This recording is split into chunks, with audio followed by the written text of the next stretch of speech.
বিক্ষোভ মানেই রাজনীতি নয়। রাজবাড়িতে এবার বিক্ষোভ হলো বন্ধুর বিয়েতে দাওয়াত না পেয়ে। ব্যানার হাতে সড়কে নেমে পড়লেন একদল তরুণ, আর স্লোগান টাকা নিতি তাও দাওয়াত দিতি। শুক্রবার বিকেলে ঢাকা খুলনা মহাসড়কের দৌলতদিয়া মডেল হাই স্কুলের সামনে এই অভূতপূর্ব বিক্ষোভ করেন গোয়ালন্দ উপজেলার এসএসসি ব্যাচ 15 এর বন্ধুরা।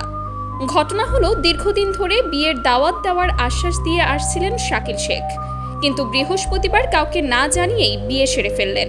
আজকে আমাদের এই যে বিক্ষোভ মিছিল দেখতে পাচ্ছেন, এই বিক্ষোভ মিছিলের অন্যতম কারণ হলো এই যে শাকিল, ঝড় বৃষ্টি আধার রাতে আমরা ছিলাম শাকিলের সাথে। যে কোনো মুহূর্তে যে কোনো জায়গায় এমন কোনো জায়গা দেখাতে পারবেন না যে শাকিল আছে আমরা না। সেই আমাদের মাইনাস করে ও গোপনে বিয়ে করছে, তাও একটা প্রতারণা করছে। অন্যতম প্রতারণা হলো আমাদের বলছে যে আমি শুক্রবার আমার বিয়ে, আমার জন্য দোয়া করিস, কিন্তু বৃহস্পতিবারে বিয়েটা করে ফেলছে, মানে একদিন আগে।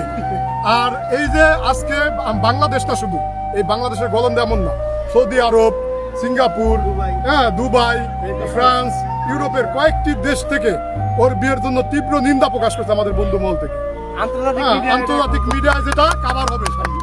আর আমাদের এই যে বিষয় হলো আজকের যে এই বিক্ষোভ মিছিলটা জনমনে এবং আমাদের বন্ধু মহলে মানে এক ধরনের মানে ক্ষোভ প্রকাশ, যার বহির প্রকাশ হচ্ছে আজকের এই বিক্ষোভ মিছিল। আমরা এই আমাদের তারপরে আমরা শাকিলের নতুন দাম্পত্য জীবনকে মানে সুখী এবং সুন্দর সমৃদ্ধিশীল হোক, আমরা সেই আশা কামনা রেখে আমরা আমাদের আজকের বিক্ষোভ মিছিল সমাপ্ত ঘোষণা করছি। বন্ধুরা খবর পেয়ে ক্ষোভে ফেটে পড়লেন। শুরু হলো বিক্ষোভ। শাকিলের বাসর ঘর ভেঙে দাও, গুড়িয়ে দাও। তবে সব অভিমানের শেষে বন্ধুরা নবদম্পতির জন্য সুখী দাম্পত্য জীবনের কামনা করেছেন। শাকিল ভাই দাওয়াত না দিলেও বন্ধুরা কিন্তু মন থেকে ক্ষমা করে দিয়েছেন। Sumaiya Snigdha, news desk, daily our Bangladesh.